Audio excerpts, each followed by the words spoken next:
In February 1970, the Chicago Auto Show unveiled something bizarre. It was a Chrysler. It was painted white and gold. It was longer than most studio apartments, and somehow, this 2-ton luxury barge could outrun actual muscle cars. The 1970 Chrysler 300 Hurst was 18.5 feet of absolute contradiction, and for one brief year, it proved that size and speed were not enemies. The year 1970 sits at a strange crossroads in American automotive history. It was the absolute peak of the muscle car era, but it was also the beginning of the end. For nearly a decade, Detroit had been locked in an arms race of horsepower. Every year, engines got bigger, cars got louder, and colors got brighter. Young buyers wanted tire smoke and roaring exhaust pipes.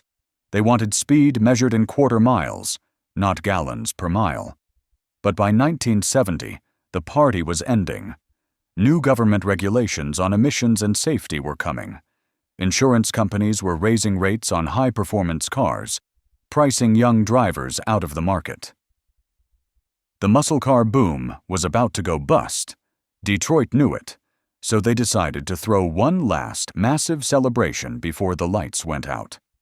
They built cars with names like Super Bee, Roadrunner, and Cobra Jet. They installed engines that barely fit under the hoods. They painted them in colors called Plum Crazy and Grabber Orange. In the middle of this chaos, Chrysler Corporation decided to do something different. They did not want to build another small, loud car for teenagers. They wanted to build a muscle car for adults. A car that combined race car power with luxury hotel comfort. They called it the gentleman's muscle car. To make it real, they needed help from a company that specialized in making fast cars even faster. They needed Hurst Performance. George Hurst was not just a mechanic. He was a showman. He was a marketer. He was a genius at turning car parts into legends. His company, Hurst Performance, was based in Warminster, Pennsylvania. They were famous for building gear shifters. In the 1960s, most factory gear levers were loose and sloppy. Hurst designed shifters that were tight, precise, and strong enough for drag racing. The Hurst shifter became a symbol. If your car had a Hurst badge, people knew you were serious about performance. George Hurst had already proven he could work with the big automakers. He had partnered with Oldsmobile to create the Hurst Olds, a special edition car that sold like crazy. Chrysler looked at that success and wanted the same magic. They wanted George Hurst to transform their big, conservative luxury coupe into something exciting. The deal they made was unusual. Chrysler would build the cars at their factory in Detroit, but they would not finish them. Instead, they would ship the partially completed cars all the way to Pennsylvania for Hurst to modify. This was expensive. This was complicated. But it meant that Hurst's name was real, not just a sticker package. To understand why the 1970 Chrysler 300 Hurst looked the way it did, you need to understand fuselage styling. In the late 1960s, Chrysler's design boss was a man named Elwood Engel. Engel believed cars should look like airplanes, smooth, aerodynamic, fast, even when standing still. Under his direction, Chrysler designed their large cars with curved sides that bowed out in the middle and swept back at the top and bottom. The windows curved to match. The whole car looked like the body of a jet, which is exactly what a fuselage is. This design made the car look massive, and it was massive. The 1970 Chrysler 300 measured 224 inches long and 79 inches wide. That is over 18.5 feet long and nearly 7 feet wide. It was a land yacht. The high belt line, where the glass met the metal, made passengers feel like they were sitting inside a fortress. The fuselage styling gave the car a solid, unified look, like a single piece of sculpted metal carved by wind. The 300 name had history. Starting in 1955, Chrysler produced a series of high-performance luxury cars called the Letter Series. It started with the C300, then the 300B, 300C, and so on, adding a new letter each year. These cars were famous in the 1950s for being the most powerful production cars in America. They were bankers' hot rods. Rich men bought them to embarrass sports cars on the highway. The letter series officially ended in 1965 with the 300L. By 1970, the 300 was just a regular model. The Hurst edition was an attempt to bring back that spirit of high-performance luxury. Many fans today call it the 300H, even though it never officially had a letter designation. When the plain white Chrysler 300 coupes rolled off the assembly line in Detroit, they were unfinished. They had no hoods. They had no trunk lids. They were loaded onto transport trucks and shipped 600 miles east to Warminster, Pennsylvania. This journey was expensive, but Chrysler wanted the transformation done by the experts. At the Hurst facility, the magic happened. Every single 1970 Chrysler 300 Hurst built for the public was painted the same way. The base color was spinnaker white, a bright, clean shade. The accent color was called satin tan, but on the car, it looked like gold. Hurst applied thick gold stripes down the full length of the massive sides. The trunk lid was painted gold. The areas around the windows got the gold treatment. Even the road wheels were painted to match. The front grille, a massive piece that hid the headlights, was also finished in gold. The result was a car that looked like it was made from precious metal. But paint was just the beginning. Hurst wanted to change the actual shape of the car. Since the car already weighed over 4,000 pounds, they used lightweight fiberglass for the custom body parts. The factory steel hood was removed and replaced with a custom fiberglass hood. This new hood featured a large power bulge in the center and a forward-facing air scoop. In muscle car language, a scoop usually meant the engine was sucking in cold air to make more power. But on the 300 Hurst, the scoop was fake. It was sealed shut. It was there purely for looks, to announce that this was a performance machine. The hood also had twist lock pins, a racing detail that kept the hood from flying open at high speeds. The rear of the car got an even more dramatic change. Hurst replaced the steel trunk lid with a custom fiberglass piece. This new trunk lid had a built-in ducktail spoiler that swept upward at the back. The spoiler extended to the corners of the car, where custom fiberglass end caps completed the line. This gave the 300 Hurst a rear view unlike anything else on the road. Because the new trunk was unique, the normal key lock was removed. You could not open the trunk from the outside with a key. Instead, Chrysler installed a vacuum-operated trunk release button inside the glove box. This was cutting-edge luxury technology for 1970. The driver could pop the trunk without leaving the seat. A car, weighing 4,300 pounds, which is about 1,950 kilograms, needs serious power to move. Under that long fiberglass hood sat the biggest engine Chrysler offered, the 440 cubic inch V8. This specific version was nicknamed the TNT. The name fits because TNT is an explosive, and this engine delivered explosive power. The 440 TNT was what enthusiasts call a big block engine.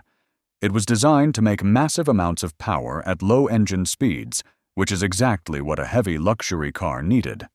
The numbers were impressive. The 440 TNT was rated at 375 horsepower. But the real story was torque. This engine produced 480 pound-feet of twisting force. Torque is the muscle that gets a heavy object moving. Horsepower determines how fast you go once you are moving, but torque is what launches you. With 480 pound-feet of torque, the 300 Hurst did not roll away from stoplights. It leaped. The massive car could launch with shocking violence, shoving passengers back into those plush leather seats. To handle this power, the car used the TorqueFlite 727 automatic transmission. This was a 3-speed automatic gearbox that has become legendary for its strength. It was one of the few transmissions tough enough to handle the TNT engine without breaking. Interestingly, despite being a Hurst edition, the car did not come with a Hurst shifter. Most buyers expected a special ratchet shifter on the floor, like the ones in race cars. Instead, the 300 Hurst came with a standard Chrysler column shifter on the steering wheel, or a regular console shifter. This disappointed some hardcore enthusiasts, but it fit the luxury character of the car. This was a cruiser, not a drag racer. Keeping a 2-ton machine on the road required serious suspension work. Chrysler installed their heavy-duty suspension package. This included stiffer torsion bars in the front. Torsion bars are metal rods that twist to absorb bumps, a unique Chrysler engineering feature. The rear had stiffer leaf springs. Power disc brakes were fitted to the front wheels. These upgrades were essential. Without them, a car this heavy would bounce and wallow like a boat in a storm. With the heavy-duty suspension, the 300 Hurst handled surprisingly well for its size. It stayed flat on the highway and could take corners with confidence, though the driver always had to remember they were steering 2 tons of steel. Opening the heavy door of the 1970 Chrysler 300, Hurst reveals a different world. The exterior screams muscle car, but the interior whispers executive suite. Chrysler raided the parts bin of their most expensive brand, Imperial, to create the cabin. The seats were not standard Chrysler benches. They were satin-tan leather bucket seats taken directly from the Imperial LeBaron. These seats were huge, overstuffed, and incredibly soft. They were designed for comfort, not racing. Sitting in them felt like sinking into a high-end leather armchair in a library. The leather was a rich saddle brown color that perfectly matched the gold stripes on the outside. The seats were power-operated, allowing the driver to adjust position with the push of a button. The rest of the interior was loaded with luxury features. Power windows were standard. Air conditioning was included. But the most impressive feature was the sound isolation.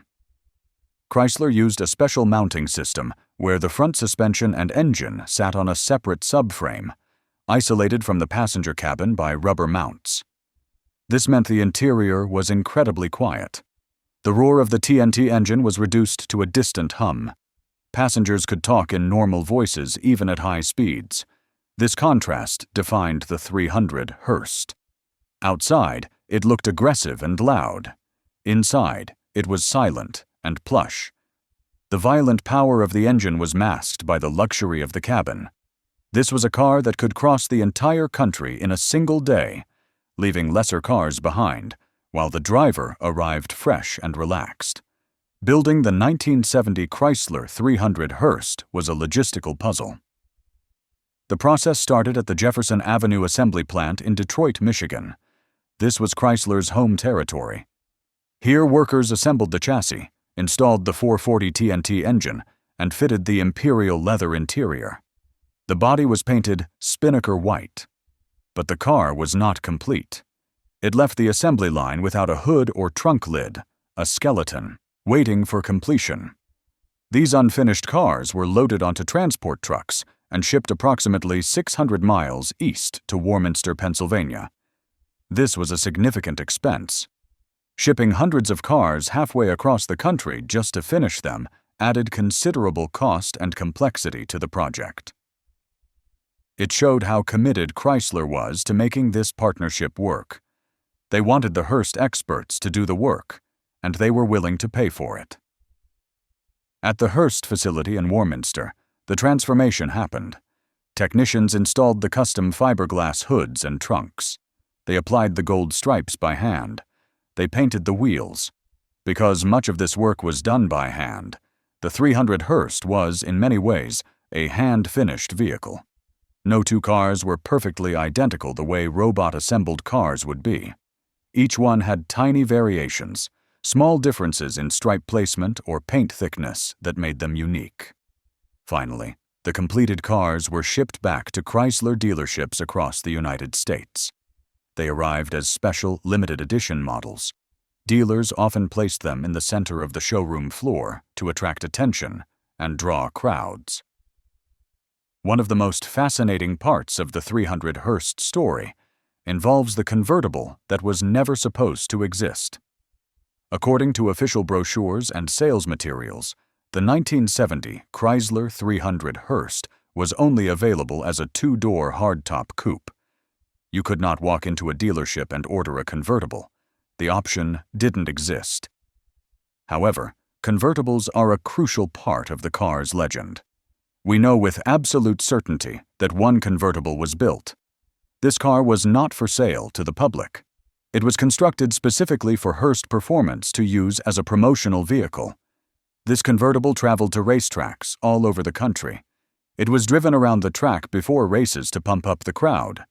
Standing on the back of the car was Linda Vaughn, a model known as Miss Hurst Golden Shifter. To make sure the entire crowd could see her, Hurst modified the car with a massive platform on the trunk. Rising from this platform was a 9-foot-tall replica of a Hurst shifter handle. Linda would stand on the platform, holding the giant shifter, waving to thousands of fans as the massive white and gold convertible paraded around the track. This promotional car became an icon of the racing scene. It rolled on custom Chrysler SS wheels, different from the production car's gold wheels.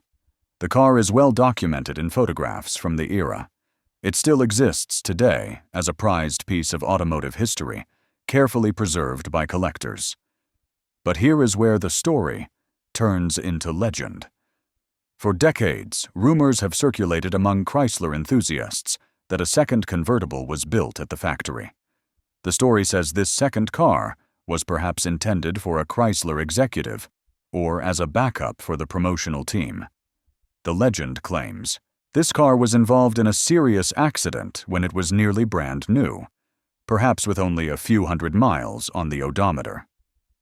According to the rumor, the wrecked car was taken to a junkyard somewhere near Philadelphia, close to the Hurst factory, and destroyed. Over the years, people have claimed to see this mysterious second car in various junkyards. Barn find hunters have scoured the country searching for it. Recently, a 300 Hurst convertible was reportedly discovered in a junkyard, sparking intense debate in the collector community. Is it the legendary second factory car? Or is it just a regular Chrysler 300 convertible that someone painted to look like a Hurst edition? Experts remain divided. The answer is still unknown, adding a layer of mystery to an already fascinating car. So, how fast was this golden giant really? In 1970, automotive magazines got behind the wheel to find out. Motor Trend and Car Life both tested the car and published their results. Despite weighing as much as a small rhinoceros, the 300 Hurst could move with shocking speed. The car could accelerate from a standstill to 60 miles per hour, which is about 97 kilometers per hour, in just 7.1 seconds. It could run the quarter-mile drag race in 15.3 seconds. To a modern reader used to electric cars that hit 60 in 3 seconds, these numbers might seem ordinary. But in 1970, for a luxury car, this was genuinely fast. It was faster than many smaller, lighter cars. It meant the gentleman's muscle car could merge onto the freeway with authority. It meant that if a teenager in a hot rod tried to show off at a stoplight, a simple press of the gas pedal would leave them staring at gold taillights. Magazine reviewers were impressed by the car's dual personality. They loved the power of the TNT engine, noting that the massive torque made the heavy car feel light on its feet. The instant response when you pressed the gas pedal was thrilling. However, they also noted the basic laws of physics. The car was huge.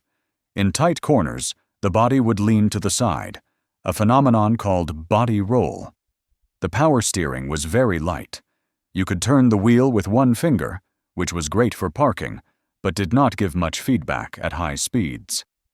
The car did not communicate what the front wheels were doing. Motor Trend concluded that while the 300 Hurst wasn't a sports car for twisty mountain roads, it was an exceptional Gran Turismo, or Grand Touring car. It was designed to eat up hundreds of miles of straight interstate highway in supreme comfort. At that specific task, it had very few equals. You could leave New York in the morning and arrive in Chicago that same evening, having passed everything else on the road, and step out of the car feeling fresh instead of beaten up. The 300 Hurst was the centerpiece of Chrysler's Motion Makers advertising campaign. This campaign tried to change how people saw the Chrysler brand. For years, Chrysler had a reputation for being conservative and boring.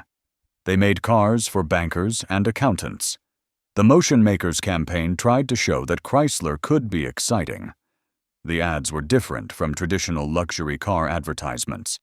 Instead of showing the car parked peacefully in front of a country club, the Motion Makers ads showed action. They used dynamic camera angles and blurred backgrounds to suggest speed and movement. The advertising copy was direct and bold. One ad read, "The 300 Hurst, for the man who thinks he has everything until he sees this." Another tagline declared, "The Motion Makers, the movers who put you in motion." The campaign tried to bridge the generation gap. It told older, wealthy buyers that they did not have to be boring just because they were successful. You could have money and still want excitement. It told younger buyers that a Chrysler could be just as thrilling as a Dodge Charger or Plymouth Roadrunner. You did not have to sacrifice comfort to get speed. The campaign was clever, but it faced an uphill battle. Changing a brand's image takes years. Chrysler only had 1 year to sell the 300 Hurst before the muscle car era collapsed completely. The 1970 Chrysler 300 Hurst was rare from the moment it was built.